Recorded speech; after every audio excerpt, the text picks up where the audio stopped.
You're listening to Dude Check This Out, episode 14. Wait a minute. I have a wonderful idea.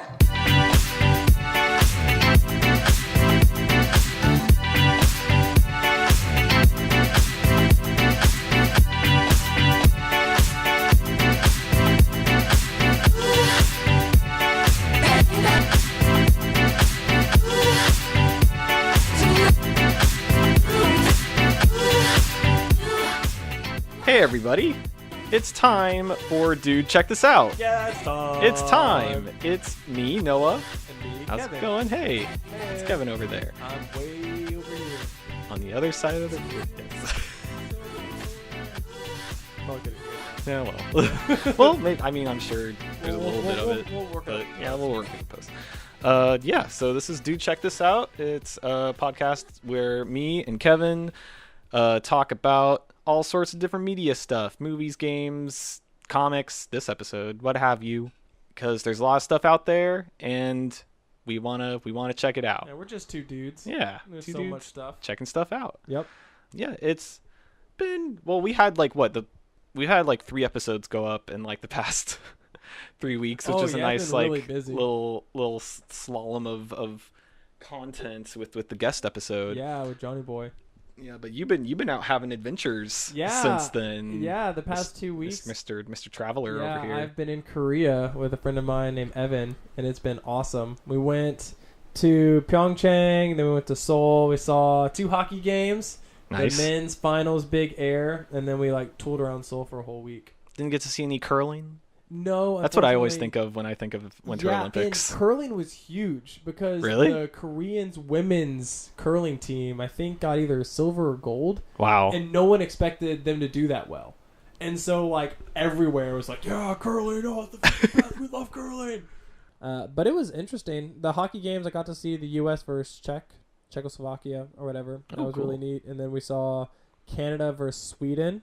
And then we saw the men's finals of Big Air for the snowboarding where they go off and do a bunch of cool flips, which is awesome. I'm sure that looked cool. Yeah, it was really neat. We were just like the general admissions. We had to stand, but we got to stand like really close to it. Something really cool about the Olympics, when you're there, because there's no commercial breaks or whatever. They just had a ton of like Korean DJs at the places.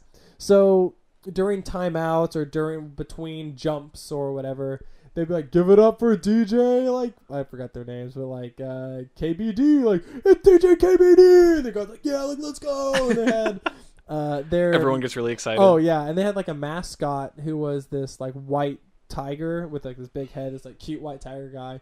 So there were times where like, this white tiger dude, like our mascot, he's gonna do a dance for everybody watch! And then like the DJ's going and stuff. And because the semifinal was Canada versus Sweden, and they had like a squad, like this dance squad that was also cheerleaders, and so there were just 4 Korean ladies like up, like standing like kind of on like these steps that were like cheerleaders with like pom poms who would dance and things, and then at one point they like did a dance for everybody.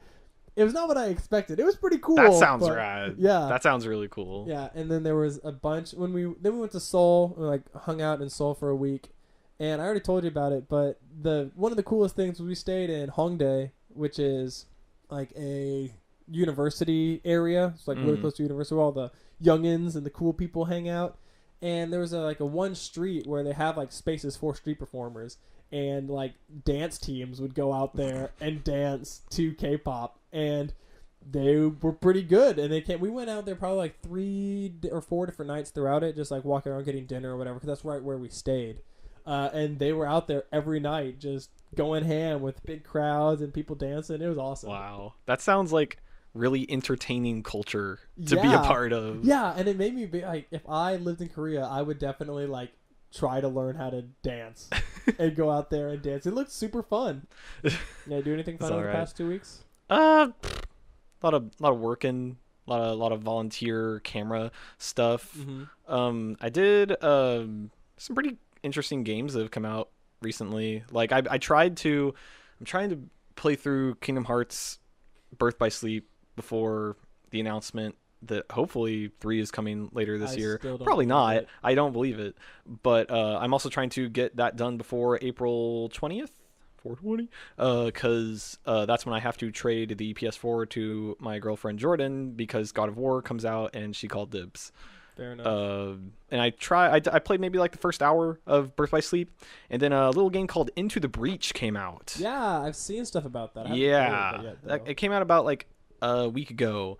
But yeah, if you don't know anything about it, it's like a strategy RPG kind of thing. Yeah, it's like kind of like Advanced Wars. Yeah, it looks very Advanced Warsy. And you like fight giant bugs. Yeah, you fight. Yeah, it's like it's kind of like Pacific Rim in that like you're like it's a squad of 3 mechs going up against like bugs that have emerged out of the ground to like wreck up cities and stuff.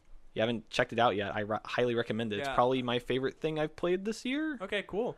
Yeah, I started doing the same thing you did. Started keeping like a list of games that I've played. Yeah. And so far, I played The Witcher 3, which has taken a lot of time. Nice. Mario Odyssey, which has taken a lot of time. And I'm almost done with Ori and the Blind Forest. Oh yeah, so I think you've been playing that off of my library. I have been. I still haven't played it, so I really need to play that. Yeah, it's pretty good. Sweet. Well, we got travel talk. Yeah, travel talk. We got game talk. Game talk. But we got car talk. We got car talk, and very popular. What would it? It's a podcast. Talk about it. Yeah. But, oh well, if we want to talk about car talk, I need you to drive me to buy a new battery. My okay, battery's cool. dead in my car, and I bought a battery and it was the wrong one. So well, I have 2 batteries in my car. Neither of them work. So I need you to drive me to get a new battery. All right. Car talk. Cool. Yes. Okay. We've covered car talk now. Yes, I will gladly go give you a ride over to do that. Yes, sir. But this week, we're talking about comics. We're talking about the 2013, I believe. I did research. Let's see. It was part of the Marvel Now initiative, which was a year after DC's New 52 initiative. So yes, I believe it was 2013. A comic by Jonathan Hickman. We are talking this week about Marvel's New Avengers. The Avengers!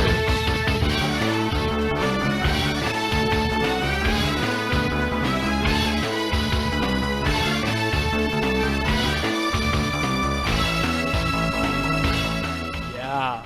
The New Avengers. Yeah. It was awesome. Sweet. Yeah. So it was New Avengers. It came, just for some context, Jonathan Hickman was writing a lot of stuff for Marvel at this time. He was kind of one of the what they called the Marvel Architects, which was like a group of writers that were doing like a lot of the like kind of big picture stuff for Marvel. Okay. And at this time, the Avengers were just because it was Marvel Now, so their entire line was taken back to issue number 1 for jumping on points. Of course. Jonathan Hickman was writing both this New Avengers and the companion series, the Adjectiveless Avengers, or just Avengers. Oh, okay. Yes, no, it was not called the Adjectiveless Avengers. That's just a easy way to say it was just called Avengers. It was Avengers and New Avengers. The adjectiveless one. It's not a very easy way to say it. Really get down to it. That was at the time around when the Avengers movie was coming out. So that was a more traditional team of like you got Captain America, you got Hulk, Iron Man was on that team as well. Yeah. Black Widow, like all those people. Hawkeye, Thor.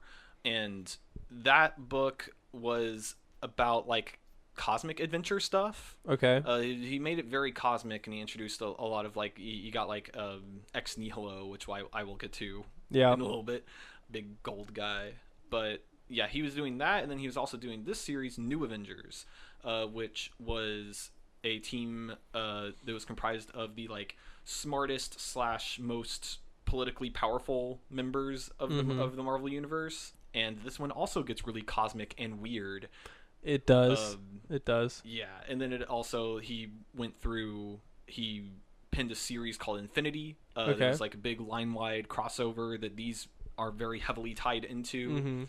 And yeah, I guess so. Infinity was like the big guy. And then these were all kind of tie-in issues or kind of like side stories to the big Infinity story. So these ran for about a year until Infinity made the scene. Okay. For the crossover. So it's like a lot of like from the very beginning of this was like leading into Infinity. Gotcha. And then these went for quite a bit while after Infinity wrapped up. Okay, cool. And then led into another series. So like Avengers and New Avengers goes, and then New Avengers ends, and then new like regular Avengers goes on for a little bit, and they have their kind of own like book event called Time Runs Out. Okay. Which follows the consequences of the end of New Avengers. Yeah. And then leads into Secret Wars. The big event, Secret Wars. Cool. So yeah, we'll get into all that, but I guess before we get into the nitty gritty of it, let's get a hot take. Let's get a sizzling hot take. It's right off the presses, right off the grill. What's the up? hot take is it was good. Sweet. I liked it. Mm-hmm. I'm sorry, I've never done Funny it. when you do it. It's hilarious. I love it. Yeah, I've never done it, right? No, so it was really good. The art was really, really awesome. It was pretty realistic compared to some other comic stuff that I've read. And I feel like a few different artists worked on it. Yes, yeah, throughout. The art does change throughout the run. Because I can kind of tell. Common. Yeah. But the story was insane. And it was like one of the kind of darkest and coolest storylines of like when push comes to shove, how far are you really willing to go to protect, like this world and your family or your kingdom or whatever, to the point of like, the classic thing of the train with the different victims, like, oh, it's going to go kill these 5 people. And if you pull the lever, it'll just kill this one instead. Right. So if you do nothing, 5 people die. But if you pull the lever, then you personally kill that one person. And so it's like, it's a lose-lose situation. So what are you going to do? And that, but just, on a scale of, oh, look, that planet's going to crash into our planet and then both universes will explode. Or we kill that planet and then both universes survive, but ours doesn't. Or I'm not exactly sure how that all worked. It's like their Earth blows up and like everyone under Earth dies. The universe is spared, just the Earth blows up. Yeah, so you like blow up their Earth, sparing their universe and your Earth and your universe, or they both collide and both universes are deleted. Yeah, because that's a paradox. Yeah. They're not supposed to touch. So what do you do? And it's like, okay, well, I was like, I don't want to kill 1 billion people because I'm a good guy. I know we're the good guys. But at the same time, like, if we don't do anything, then both Earths die, and that's even worse. Like, both universes die. Yeah. Instead of you have to make the choice of the cost of billions of lives versus trillions and trillions of lives. Yeah, exactly. And so it's just like, but at the same time, you are personally becoming a murderer. You personally take on that moral responsibility to do that. Yeah. So even though intellectually, like, okay, this is the right thing to do or whatever, morally and emotionally, can you bring yourself to do that? Or is there really no other way, or if there is no other way? So that whole deal, but with superheroes, that stand for moral goodness or have their own morality and stuff. So that whole concept is super interesting to me, and I really, really liked it. And so that's the whole deal with this New Avengers. That's what it's all about. So I was all on board the whole way, and Black Panther throughout the whole thing was a super badass. Oh yeah, and Black Namor, Panther's a huge part of the story. Yeah, and Namor was super cool the whole way through, kind of being a bit of the antagonist the whole time, but he was still awesome. So just the whole thing was written really, really well. Yeah, and Jonathan Hickman's awesome. Yeah, it was written. He's kind of very well known for these like very like high concept stories that like not super traditional superhero stories. Yeah, but still using like the context of those heroes for the big high concept story. Yeah, there were a few things that I didn't quite understand because this was kind of a tie-in, and I only read the New Avengers, so I didn't read the whole Avengers, Infinity War, the whole thing. So there's a few times where I was like, oh, look, Thanos is here. Why are we looking for his son again? I don't really know. Oh, Thanos is gone now. Yeah, okay. Yeah, we'll get into that. I'll definitely explain some things because like I feel like this is a story that you can totally read and have a really good time with. Oh, by itself. Yes, it you can. tells like a pretty great story with all these characters, but it is kind of one half of a whole. Yeah. With the companion series of the Avengers, and then the whole like it being like chapters of the Infinity tie-in. So we'll get into that, but I do recommend if you like this, definitely go and read the rest of it. Yeah, It's I super definitely cool. might just end up buying that on your Comixology or something, or like getting my own and buying it just to read it all. Yeah, so I thought it was awesome. I really, really liked it. Super great. Sweet.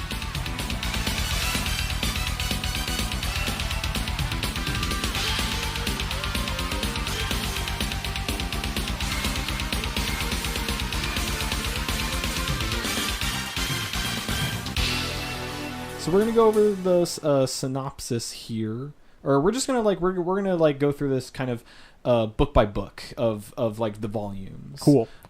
So in the first page we got this previously in New Avengers. Okay, yeah, thing. and it's old style or whatever, right? Yeah. So this previously in New Avengers page takes place during this big event in old Marvel continuity called the Kree Skrull War. Okay. Where there's this big the Skrull Empire, these aliens that shape change and turn into can assume other people's identities. Yeah. They were hiding on Earth, and then the alien armada, the Kree, came, and they had a big war on Earth, and the Avengers were kind of caught in the middle. Yeah. So all these characters, this is the first meeting of the Illuminati. Mm-hmm. Had to come and meet and kind of say okay, we're going to be the big decision makers of whenever crazy world-ending events like this happen. Yeah. And it's what we got: Mr. Fantastic, Black Bolt, Black Panther, Namor, Doctor Strange, Iron Man, and Professor X, the leader of the X-Men. Yeah. And these are all characters that are all very high intellect, kind of the smartest characters in the Marvel universe, also the most political power in the Marvel universe, with kings like Black Bolt and Black Panther and Namor. Yeah. Everyone's kind of in this meeting deciding what to do, and Black Panther's not into it. Yeah. Black Panther's super we cannot all just decide what's right for the whole world. The whole world, and what happens when we disagree with each other. It'll just be madness. So he kind of leaves the group and decides not to be part of the Illuminati. And then flash forward to the first page, to this series. I really like the first page of this volume where you have Mr. Fantastic. This panel layout and this kind of way of speaking, the speech comes up a lot with the everything dies speech. Yeah, it comes up a whole bunch, probably 6 or 7 times, with different people and different situations. Yeah. And I like how it's in it's just one person in an all black background. Yeah, the first panel, there's no speech. It's just him kind of somberly looking down with the background and everything. Yeah, and so it's a really good kind of home point where throughout the books or throughout all the different things, different characters or different places or different universes will have this moment in this speech. Yeah. And it's a really cool way of seeing how even your personal feelings with this speech kind of evolve over time. Because right now he's everybody dies and I can accept that. Yeah. And then eventually he says, but I will not accept the early death of things. Yeah. And that's what we stand for. That's what we're here to prevent. And that's what the Illuminati is trying to accomplish in this series. Yeah, and then but eventually later, maybe the bad guys will have that speech, or a different universe will have that speech, and all of a sudden it's Magneto giving the speech because he's the leader of the Illuminati, and you're oh dang, that's pretty crazy. And then your feelings change hearing that speech after seeing in a different context. Yeah, which is really a really cool storytelling element. So me as a reader, I can kind of work through some of my feelings about what I'm reading because they give me the same speech but in a different context over and over again. Right. It's pretty cool.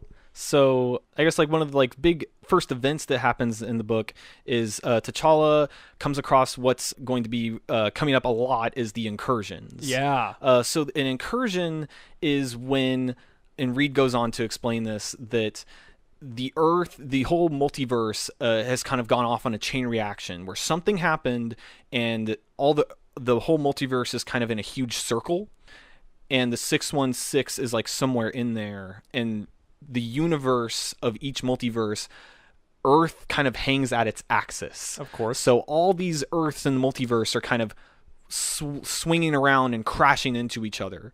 An incursion is the moment right before the Earths touch. And you go through this incursion wall, this kind of space in between that time. Yeah.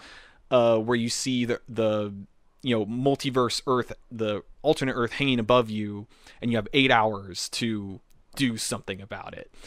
And you have basically 3 options. You blow up your own world, sparing the other world and sparing both universes. You blow up the other world, annihilating those lives, or both Earths touch and crash into each other and both universes are destroyed, not just the Earths but the universes, because that's a paradox and those two things can't share the same space. Yeah, so if the Earths crash into each other, both universes blow up. Yeah. So universes all across the multiverse are blowing up because Earths are colliding into each other. Yeah, and there's like a lot of because it's a multiverse, so there's like they say like infinite possibilities. So all of like a lot of these Earths like may not necessarily even have an Illuminati to protect them. From or these like events. or like it might be an Earth that's not populated at all. Yeah. Or like an Earth that had an early ice age or something. So like Earths are constantly crashing into each other and throughout the multiverse, and so eventually that's going to come and hit our Earth. Right. Or that's what T'Challa sees that, but there's that girl Black Swan. Yes, who he meets at the first incursion, and she blows up the other Earth. Yeah, because she's cold-blooded. She's insane. She's super insane. She's like this like.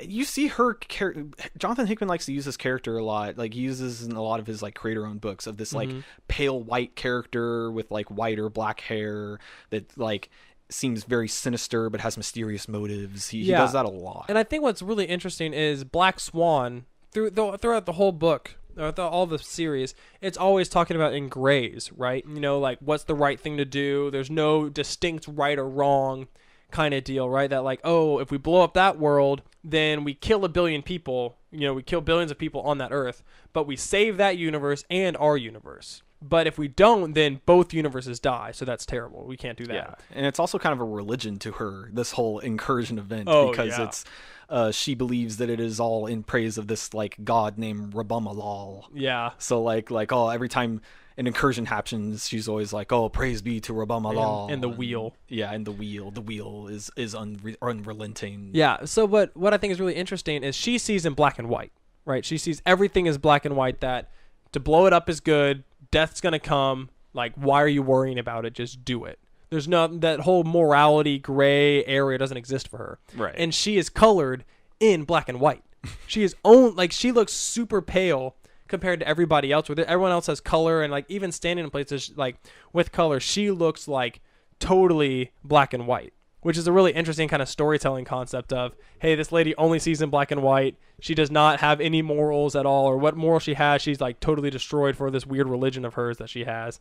So she like is colored in black and white to kind of show that. Yeah. Some pretty cool little storytelling stuff. Yeah. Jonathan Hickman's really good at that. Yeah. But we got, after T'Challa and Black Swan meet, T'Challa sees that the only thing he can really do to like know what to do about this whole thing is he calls in the Illuminati.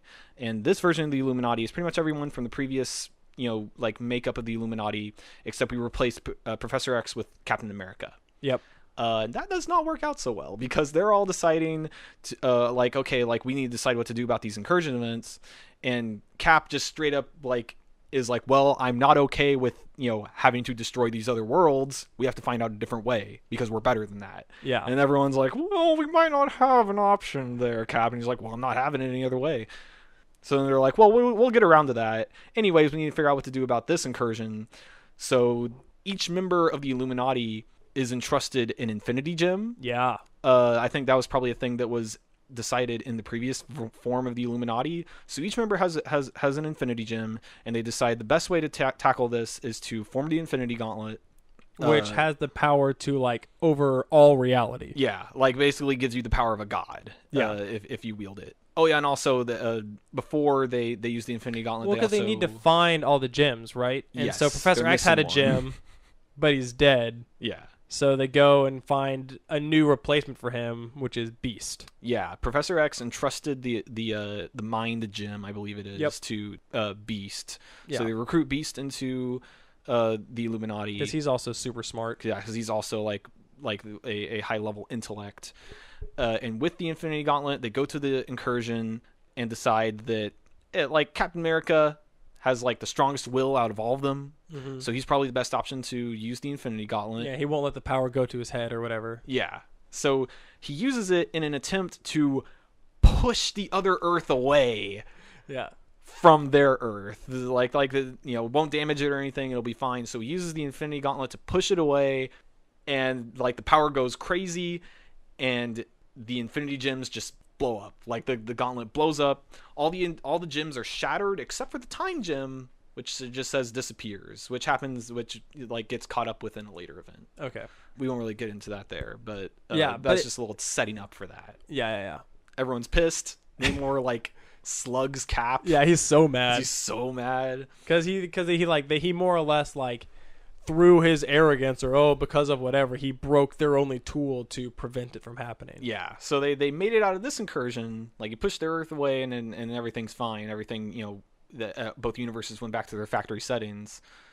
But now they're the one tool they used to humanely make it happen is gone. Yeah. So everyone's kind of in the room deciding what to do going forward, and Cap is still beating his drum about like, well, we can't destroy these other Earths. That's not how we operate. Yeah, we will not lose hope. That we won't come to the point where we have to do that.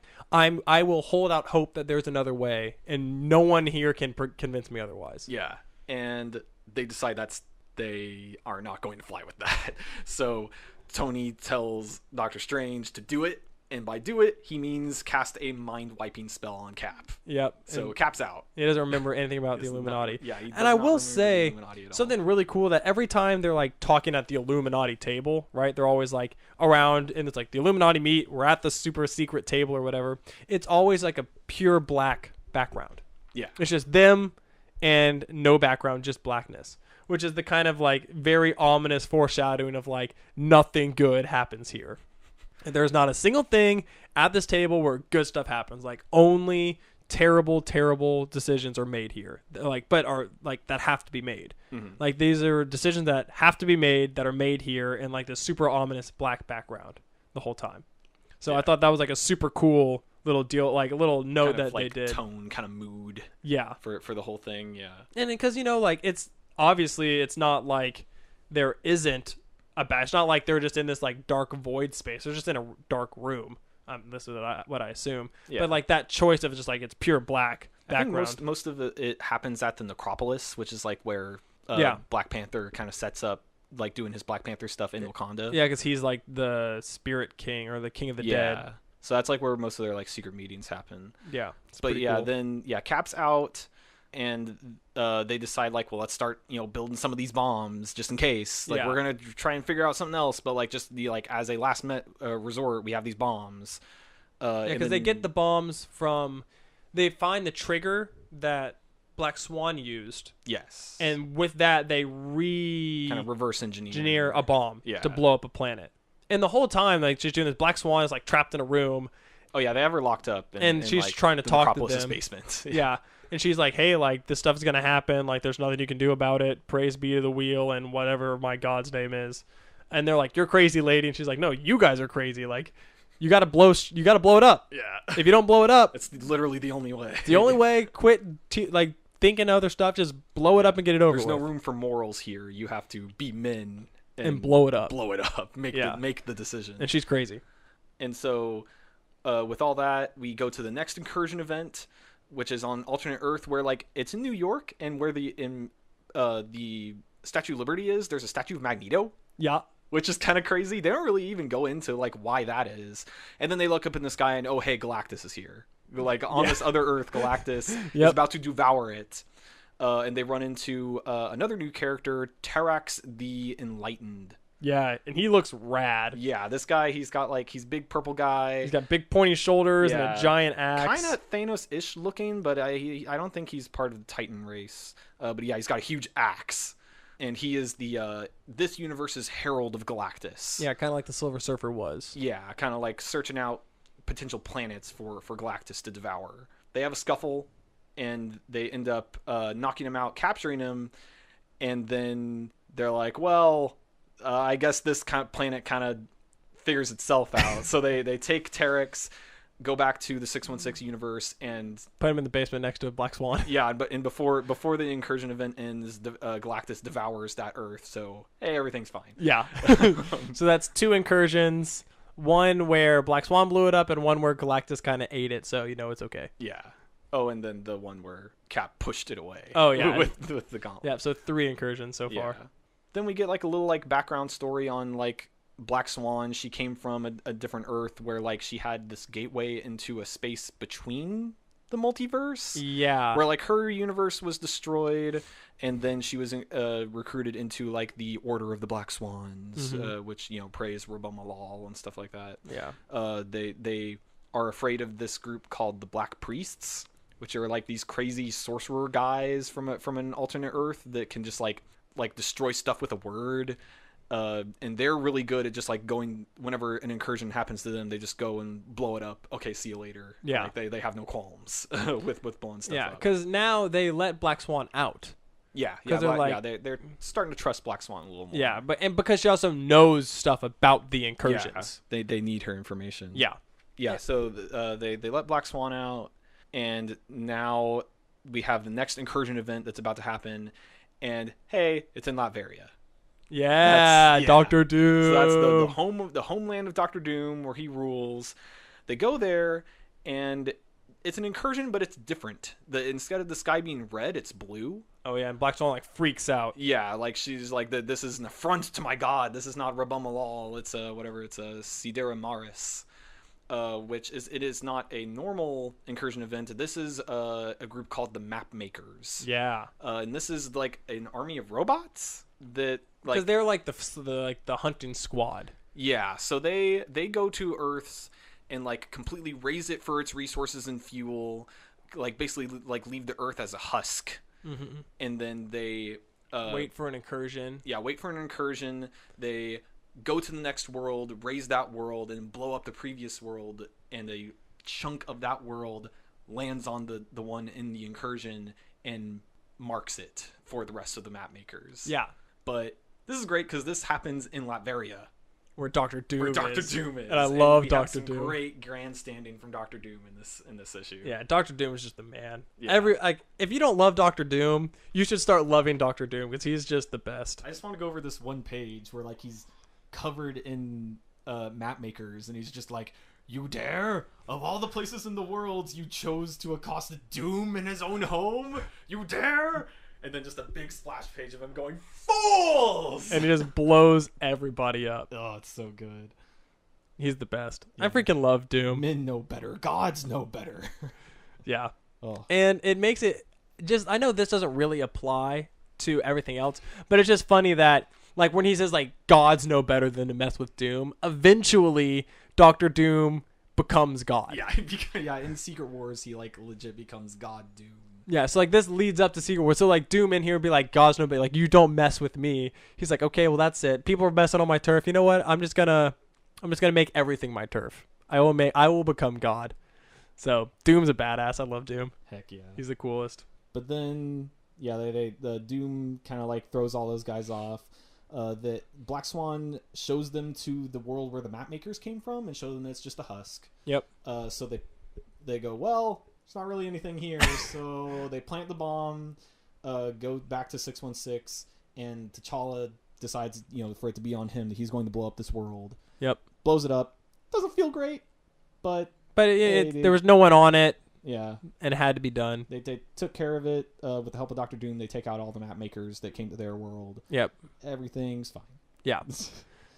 And so that's like the 5th incursion now that they fought off without having to like really have to like make the decision. Either it was made for them, they pushed it away, or there was nobody on it. Yeah, a lot of accident or just like very good fortune. Favor. Good fortune and luck.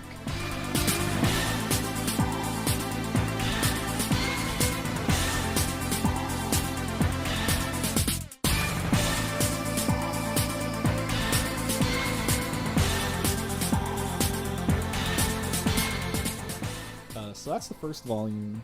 Now we're on to the second volume, which I feel like I have some explaining for this one. Yeah, this is definitely the one that is the most heavily like kind of tied in, where this kind of supports other ones more so than it's a story on its own. Yeah, and kind of the whole incursion storyline that's kind of was the big thing in the first volume and definitely continues on, kind of takes a back seat.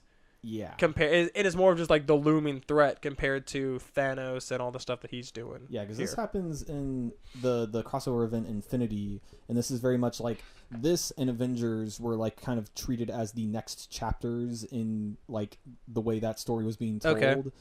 So there's kind of some stuff going on in these ones, but it opens up with like it's 1 month past when like the last incursion happened. They've kind of gotten a chance to prepare.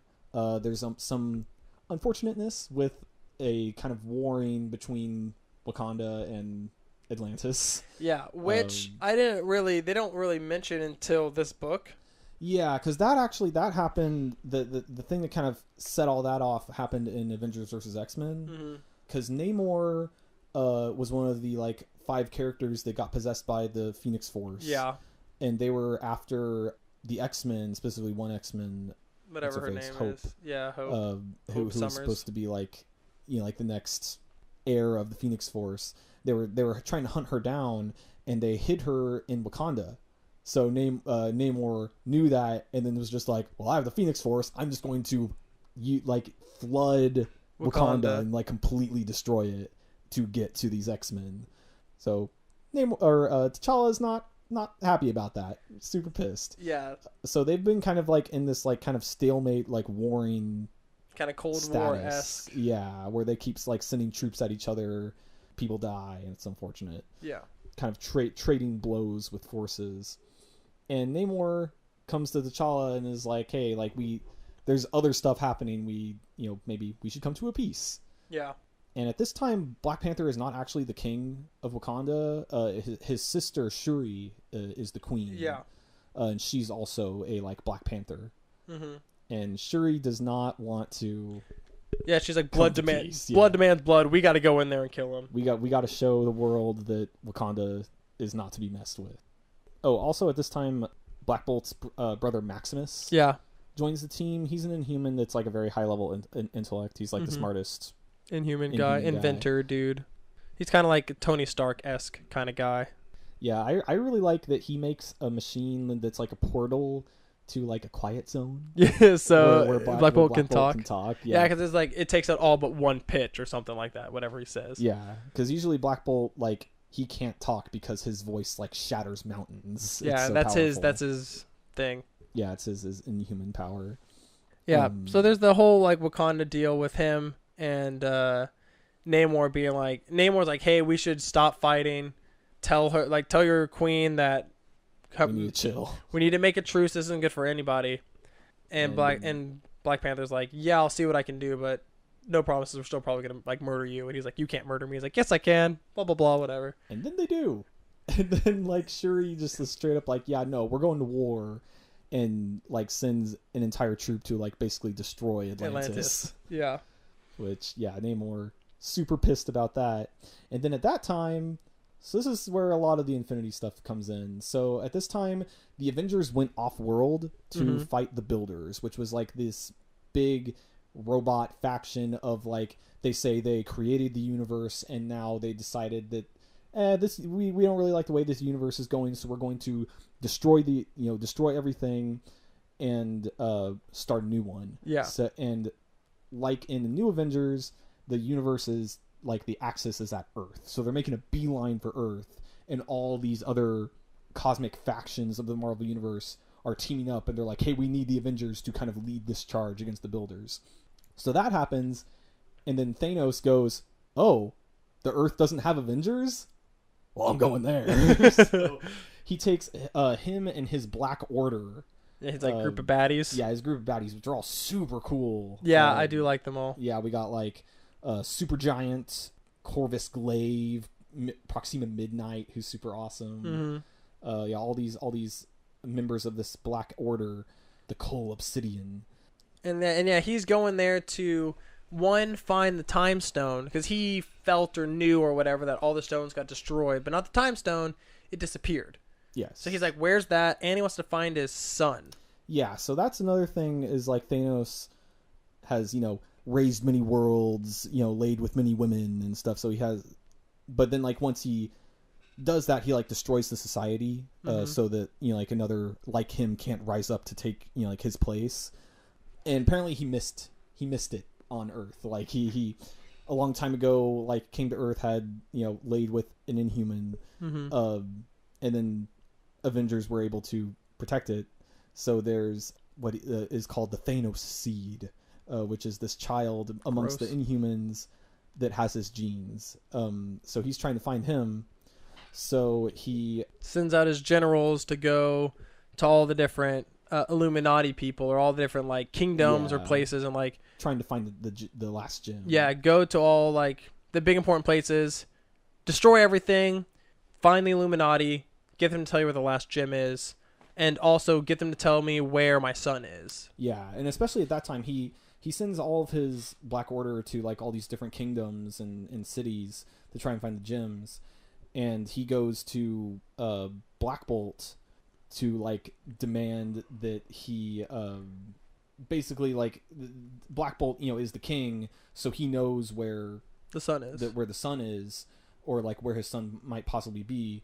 So he demands of Black Bolt to offer a tribute of all the Inhumans between like ages 16 and 22, which would be his son. Sacrificed. Yeah, which would be like in the age range of his son. Black Bolt refuses. Good on him. Yeah, Black Bolt refuses of him. Like he like straight up goes to his like courtroom and is like oh, I like demand this of you puny king. And then Black Bolt and this happens in Infinity. Black Bolt just kind of stands up and yells no at Thanos and blows up Attilan, which is like the floating city of the Inhumans over New York.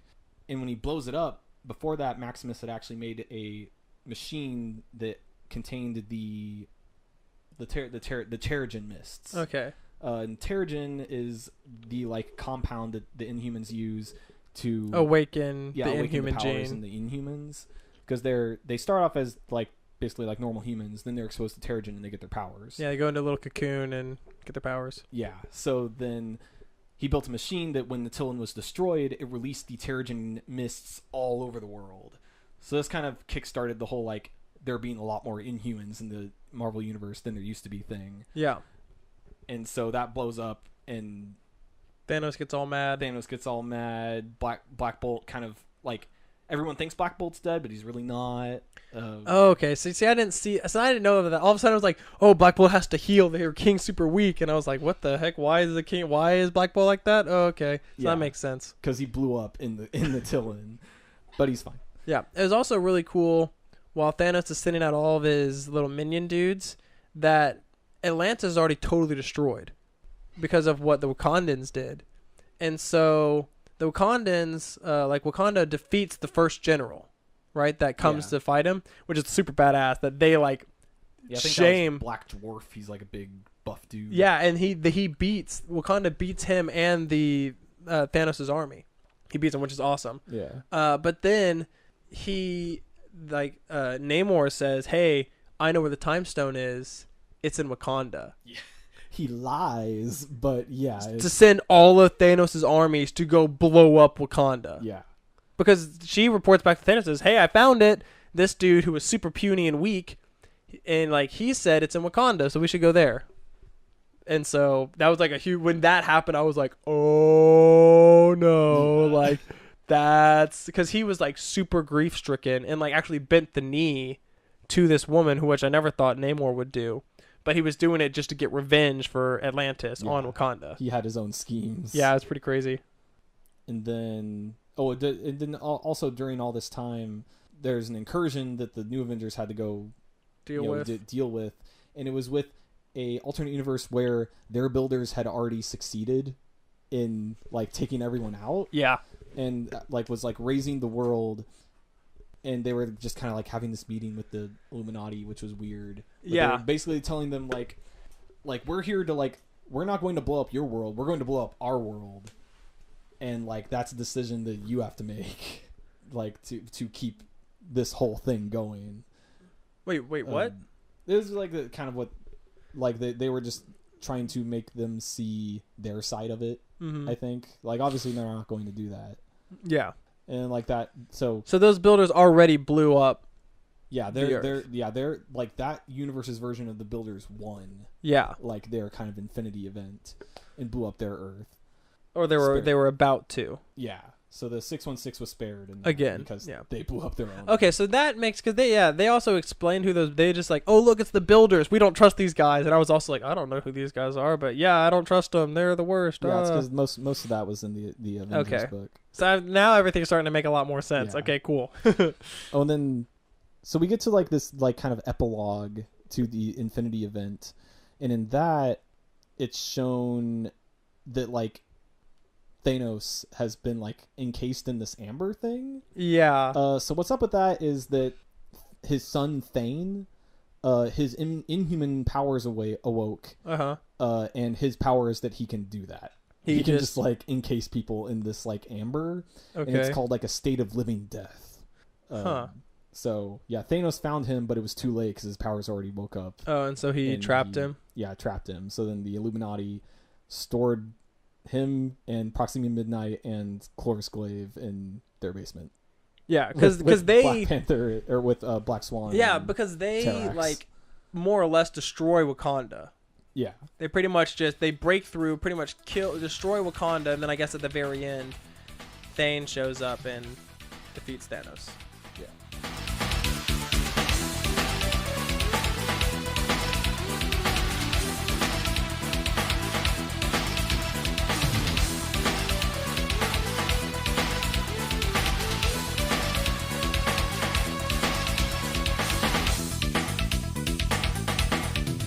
So then with that, we pretty much wrap up the whole, Infinity event. Yep. And then we move into like some of the most interesting stuff, I think, in this whole series. We actually changed artists at this point. This is Simone Bianchi. Yeah, I did. This is where I could tell that we changed artists. Yeah, the art's super different in this arc, but it's really cool because in this part, Black Swan tells the Illuminati of like this machine they can build. She calls it a mirror, but it's basically like a machine that's like a portal into different Earths in the multiverse. Yeah. So like almost every issue in this volume is a vision into these different versions of Earths. Yeah, so we get like this like Illuminati that's like Reed Richards, Black Bolt, Iron Man, Black Panther, both T'Challa and his sister Shuri. Yeah, and then like Magneto. Yeah, Magneto's there. Captain Marvel, Marvel, not Carol Danvers, and Professor X. Yeah, who isn't dead. Yeah, and then it talks about them dealing with, the whole incursion and with their own Black Swan and all that stuff. Yeah, and they're also fighting the Black Priests, which makes it seem like fighting the Black Priests is like a no-win situation. Yeah, because they just get annihilated by the Black Priests. Black Priests are like super powerful and can like destroy worlds in a word. Yeah.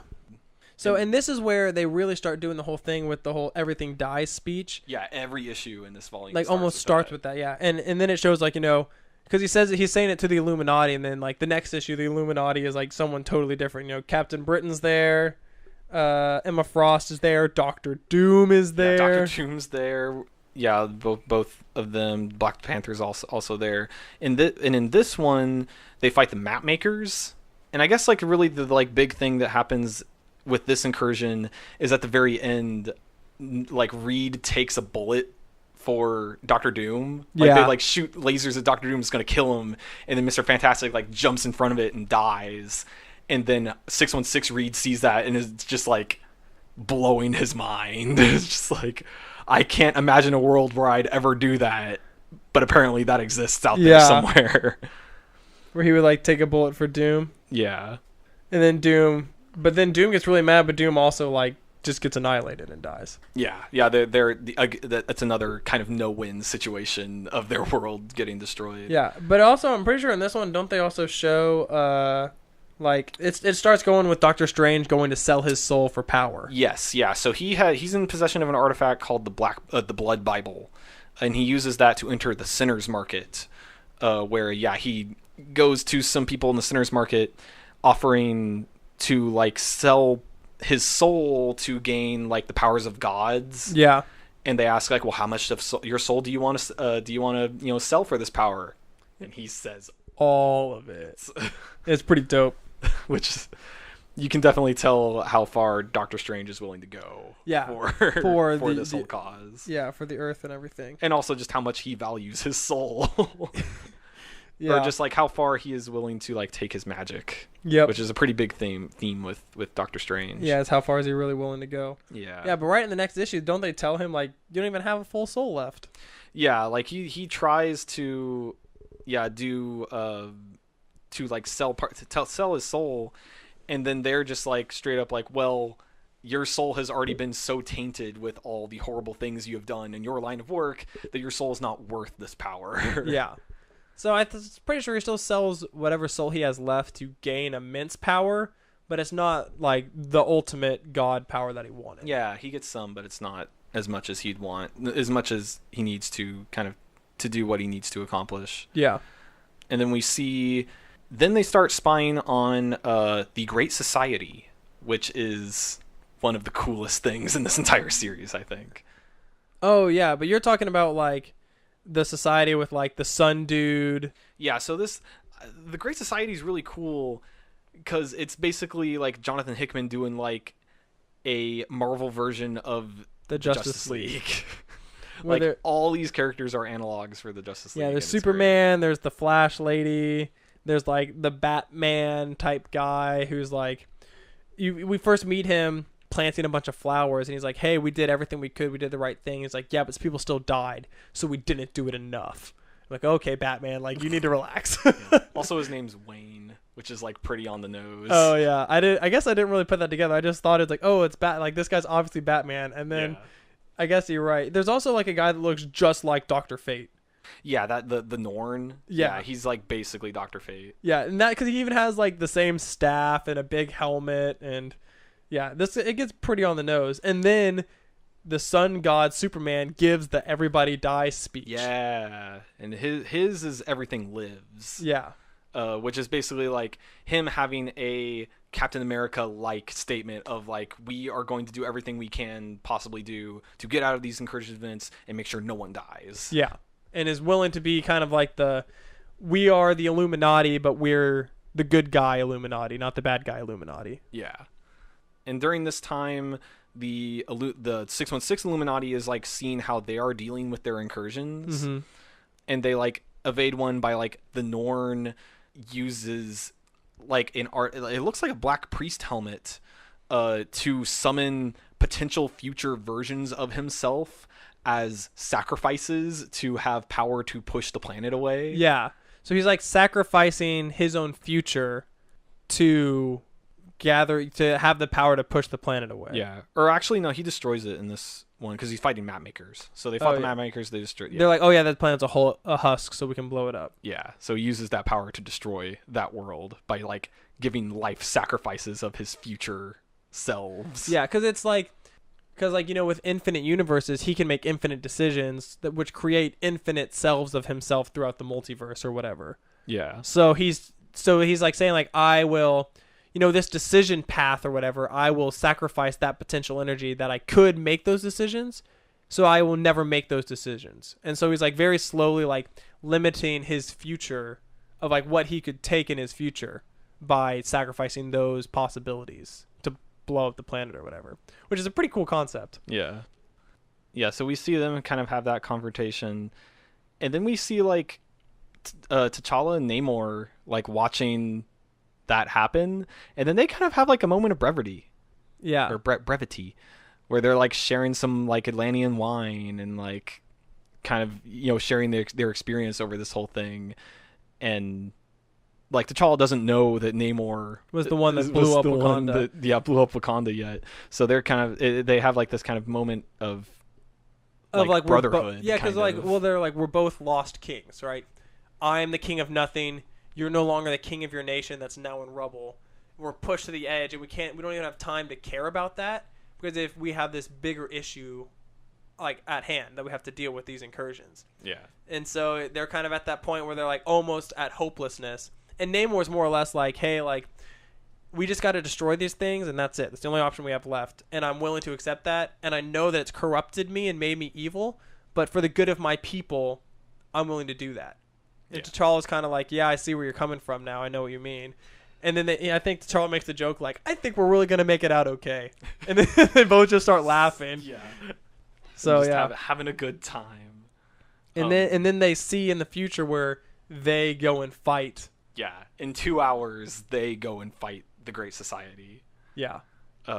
Which is on a pretty similar level to them. If not stronger. Yeah. So then they... then we see a scene where like the Illuminati is like pretty much out of options at this point. Yeah, they keep racking their super intellect brains and they have no way to solve it. Yeah, besides blowing up everything. world. Yeah.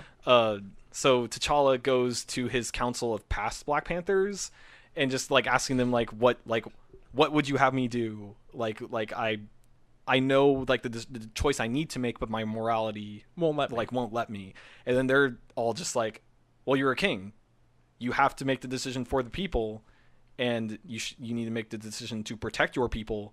And if that decision is killing others, then that's just the decision you're going to have to make. Yeah. And so they're very much like, you like, I know it's hard and you don't want to do it, but as a king, it's your duty and your right to make the hard decisions for your people. Yeah. Period. And he's like, well, what about my honor? And then they're just like, you have no room for honor. You have responsibility. Yeah. That's the Yeah. thing. And it's like my honor or my morals, like it's not the right thing to do. And they're like, Yeah. well, it's not. Kings have no needs for these things. Yeah, you have to do what's right by your people, not what's right for you or the world. Yeah. It's like it's Wakanda first. So that was a really cool scene to see with him. Yeah, and to him really, really struggle with that. And he like talks to his dad. He's like, Dad, like I can't do this. And his dad's like, I know it's hard, but this is what you have to do as king. You're the king. Yeah. And then also we see Bruce Banner join the team Yep. in between issues. Yeah, Hulk's on the team now. Yeah, so that was in the regular Avengers series. They come across an incursion, and he fights like an alternate Earth version of himself, Okay. and that's how he finds out about like, hey, what's all this incursion business? And then the Illuminati kind of decide like, You're pretty smart. you're smart. You can join the team. Yeah, you're smart, and you're also really buff. We could use your buff side during incursion fights, and we could use your smarts during non-incursion fights.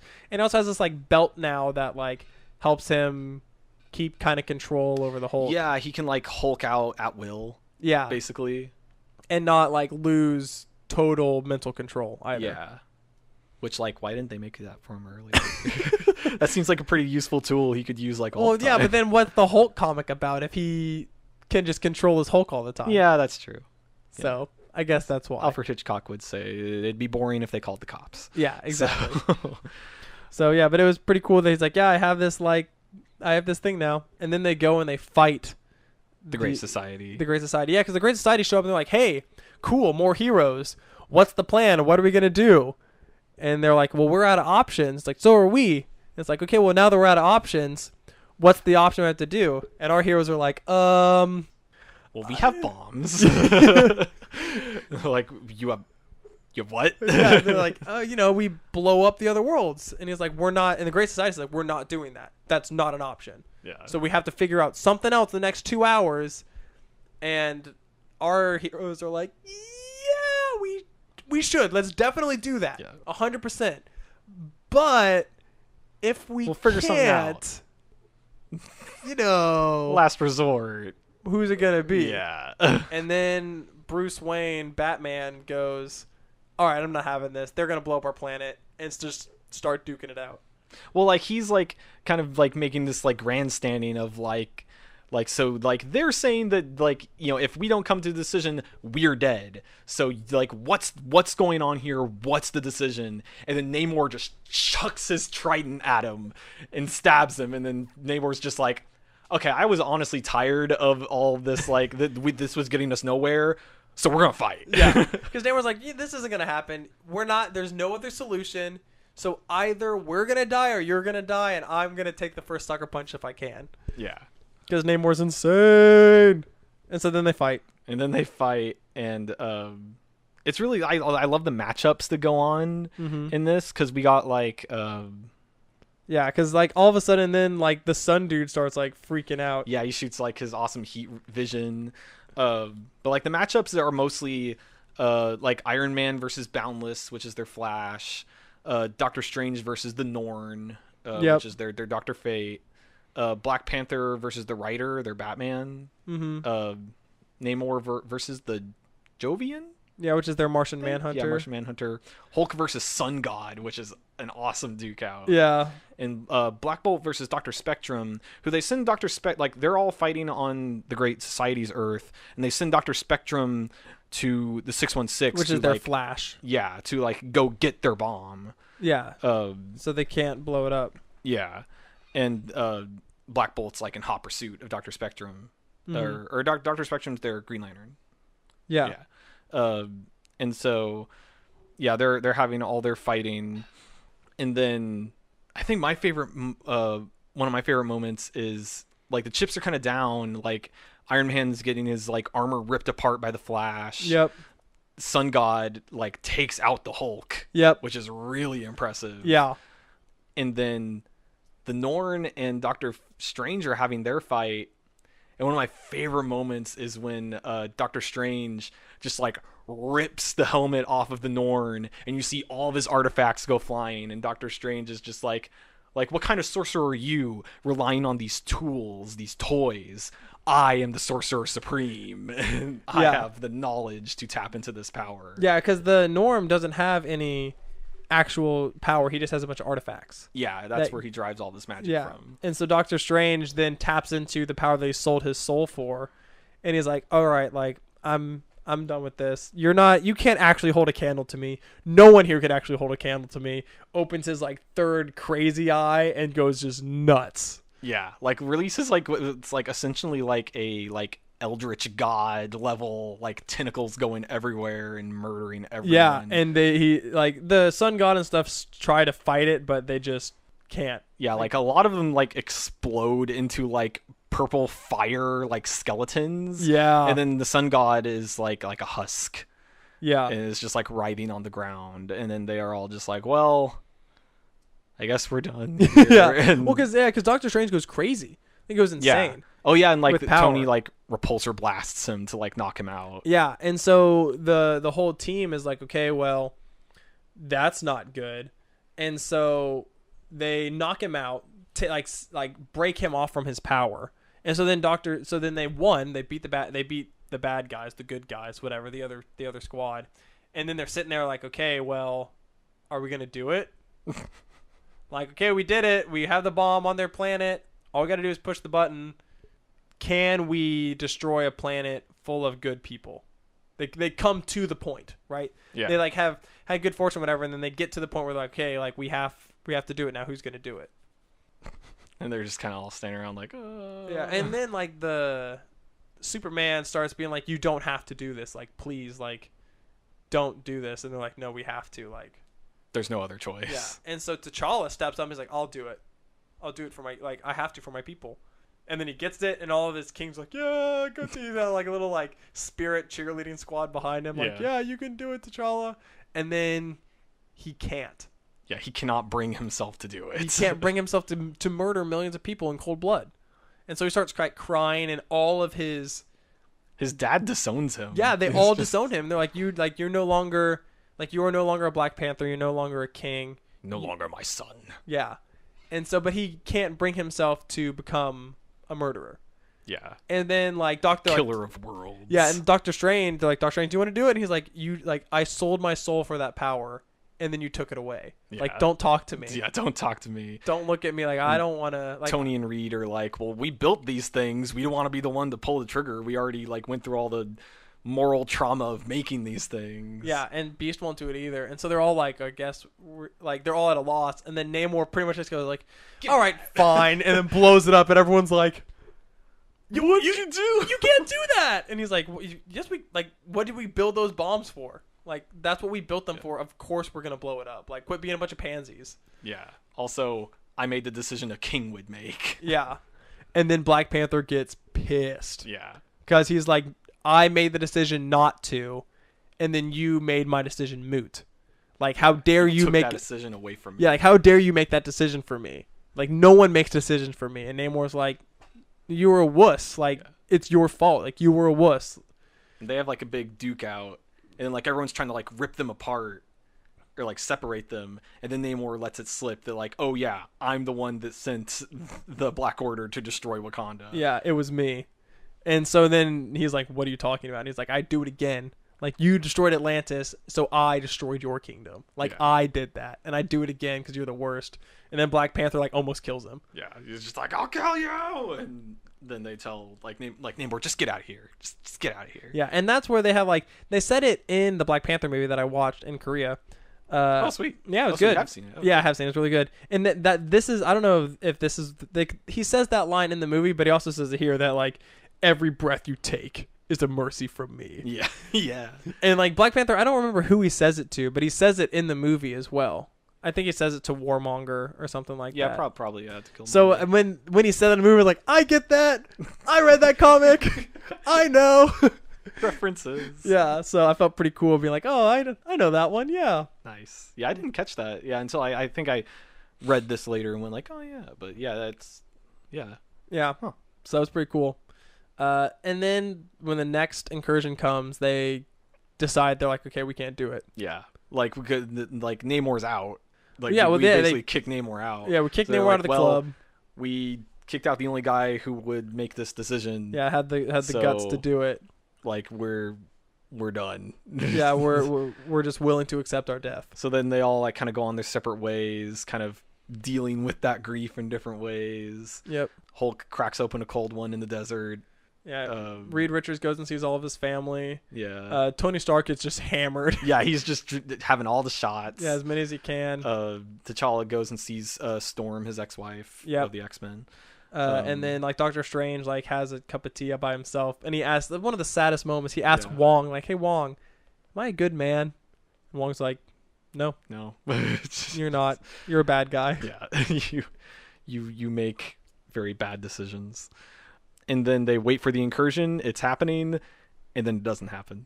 Yeah, Like the time that the Earth was supposed to be destroyed, it doesn't get destroyed. And then they have like a moment of doubt. They're just like, well, what was all this for if like this wasn't actually a threat? And then they go, wait a minute, where's Namor? And then like the coolest scene, Namor gives the speech. Everything dies. I can accept that, but I won't accept it. And then he has like him, Thanos, Black Swan, Black Bolt's little brother. Maximus. Yeah. Like the other members of the Black Order, Proxima Midnight and Corvus Glaive. Yeah, and then he's like, y'all want to blow up some world with me? Yeah. And the last page is them like on another world, like murdering everyone. Yeah. So they become what's called the Cabal. Okay. And that's kind of goes off like this is where New Avengers ends, and where like the Avengers fighting the Cabal kind of goes into the next part of this story, which is time runs out. Yeah. But that's all really cool. Yeah, and so that was like one of those moments that I really liked of seeing that same speech again given by somebody else, giving it a whole new context of like, oh, like now it started off where like Reed Richards is like, hey, like we will fight, like we know that everything dies. We will not let anything die early before it's time. So that's what we stand for. We stand to give everything its chance to live. And now he's like, everything dies, and I accept that, and I'm going to make sure it happens. Like, we're going to blow everything up because everything dies. So what's the point? Let's like, we might as well try to protect our Earth as long as we can. I mean, we're all going to die anyways, but we can at least die later than those people. So it's like the same speech, but just like really different. Yeah. So I think it's like one of the coolest little moments. And it's in the same thing of like all black background over a table looking just like the Illuminati, which is pretty cool. Yeah. Yeah. Sweet. That's it. Well, that was... Oof. That was a lot to cover. Yeah. But yeah, so that's New Avengers, and I guess it's now time for some ratings. Oh, some ratings. Yeah. All right, hit me with it. All right, so I kind of had two different things with this. I was thinking either like I have like one that makes a lot of sense with like what would you give this on a scale from 1 to A Crisis on Infinite Earths. Okay. Just like it's okay, but I was also thinking the way that like they show on the chart how the incursions happen, with like the Earths running into each other, kind of reminds me of one of those like little office toys with the metal balls that call clink into each other. So what would you give it on a scale from 1 to that? Okay. So on a scale of 1 to the little like office toy ball clinking thing, okay.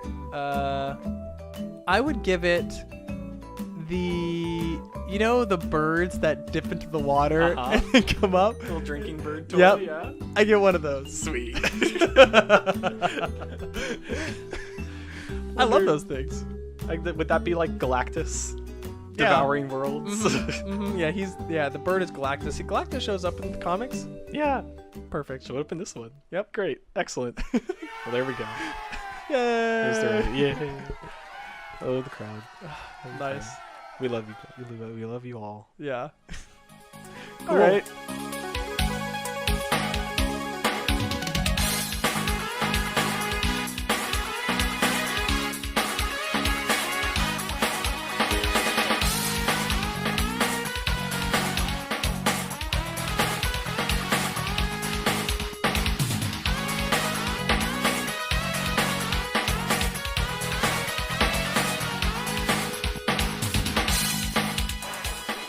right. So my turn now, huh? Mm-hmm. All right. So what I'm going to give you for next time is an artist to listen to. A music artist? A music artist, Ooh, a music artist. I'm going to give you a music artist. His name is Sir Robert Bryson Hall II. Mm-hmm. A.K.A. Logic. Oh, okay. Okay, yes. Yeah. So he's a rapper. Like, Kevin, we talked about this. This is not what you said was happening. Yeah, so he's a rapper. All right, cool. He goes by Logic. He is a half white, half black American rapper. He started rapping around 2009. He's released I think 6 different mixtapes and 3 different actual albums, like full whatever record releases. Mm-hmm. And his newest one that just came out, I forget exactly what it's called, but it has like that super famous song on it, the suicide hotline, the yes. 1-800-273-8255, which is hit number 1 in the charts and was like really, really popular. But what I'm going to give you to listen to is his 3rd album that's come out. It came out in 2015, and it is The Incredible True Story. Okay, cool. Yeah. I think this is like the album that you were like, when you were getting into Logic, you were telling me like, this hey, album is like, awesome. It's pretty cool. That was the album you've been talking about. Yeah, that's the one that I like the most. I do like his new album as well, but all the songs are a little long. But I haven't really sat down and listened to it all the way through, so I'll definitely go back and listen to more of his stuff while we do this, just because I like Logic. Mm-hmm. But the one I want you to really listen to is The Incredible True Story. If you want to listen to any of his other stuff, you listen to his new stuff, you can do whatever. But that's the one that I really want you to listen to. Sweet. And it's kind of like, how rap albums have skits and stuff in them and kind of have a storyline throughout. So this one has that, and it's about Earth has dried out, no more resources, so humanity is launched into space. And they're living on space stations, and they're looking for new Earths to go to. And they've been doing that for generations. And so you're following 2 guys that are on a ship trying to head to Paradise, which is a new planet that humans could live on. And so there's these 2 guys that are flying to Paradise, and they have some skits between them.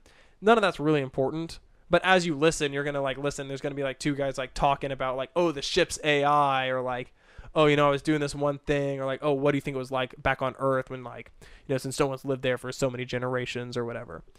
So it has a few skits throughout the album, but the album itself is so good, really, really, really good. Probably one of my favorite rap albums that I've listened to in the past 2 or 3 years.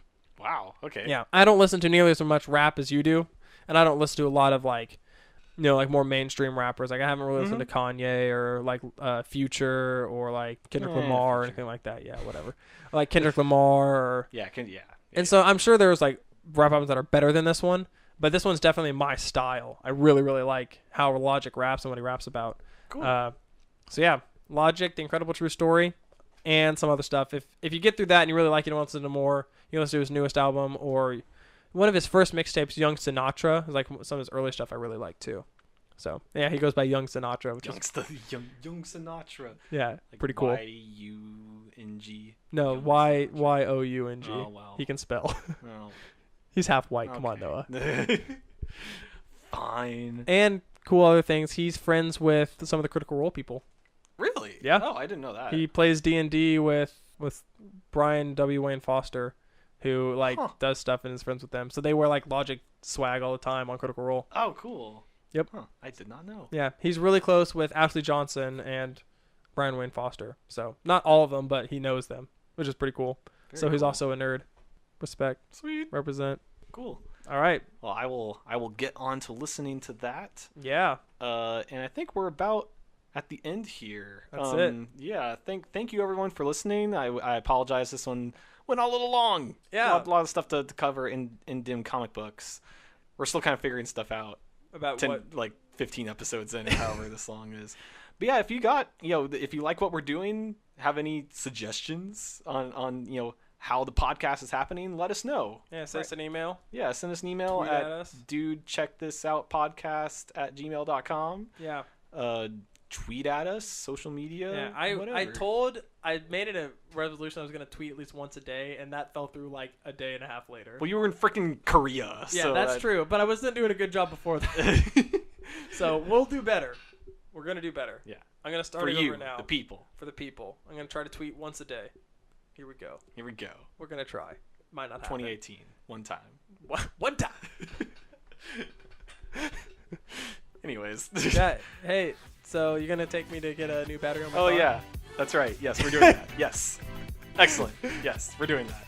Great. All right. Right after what's happening to your chair? Just stop pushing back on it. Okay. I'll fix it in a second. All right. Oops. Right. I got it. I know what's going on. It's All fine. right. Back of the chair just slid back, and I don't know what happened. Anyways, We're done. Yeah, we're done. We'll see you next time, everybody. Thanks for listening. Dude, check this out. Check it. Check it out next time. Bye. Bye.